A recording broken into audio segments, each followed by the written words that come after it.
Dear Evan Hansen has been one of the worst reviewed films of the year, and I think that's unfortunate for a few reasons. Um, Not because this film is good, but because this film is. Let me slide you over here a little bit. There we go. That's better lighting. Because this film is a musical, and we don't get a lot of musicals. Now, we had In the Heights and stuff, and that bombed. And a lot of people want Broadway to be brought to film. It doesn't always translate that well, and this is a film that is a clear example of that. Though I don't think the Dear Evan Hansen Broadway show was particularly great either. We'll get into that in a minute. But yeah, I think that this is unfortunate because there's not that many musicals. And the ones that are successful are not very good.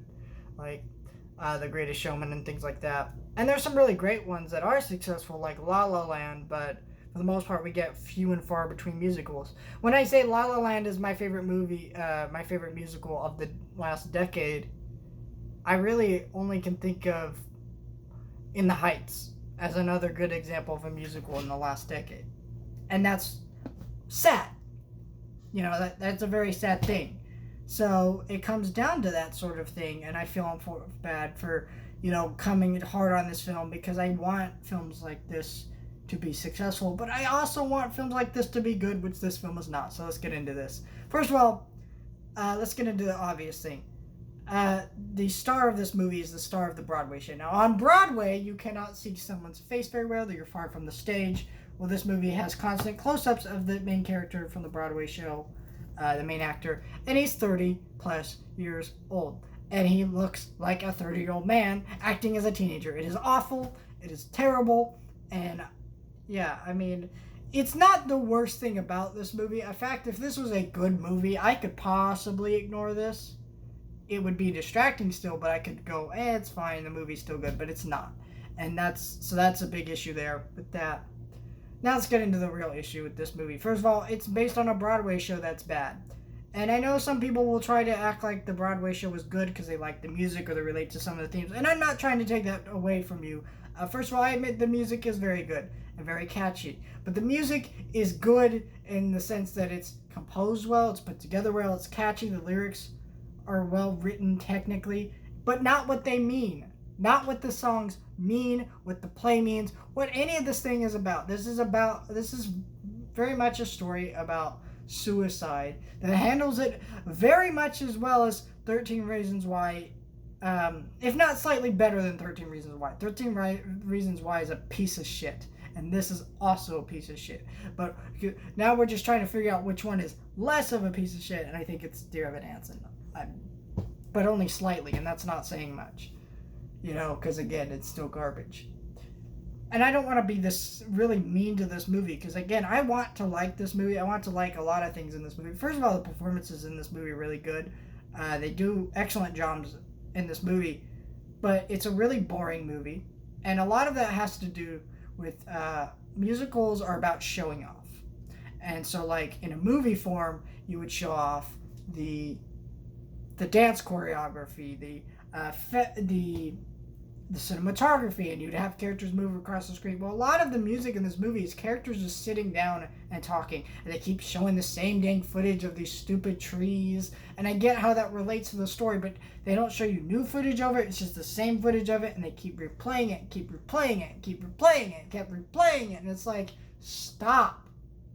And so this movie became very boring. It's a 2-hour plus movie that was boring. I almost thought of walking out, not because the movie was really bad or anything. It's because it was boring.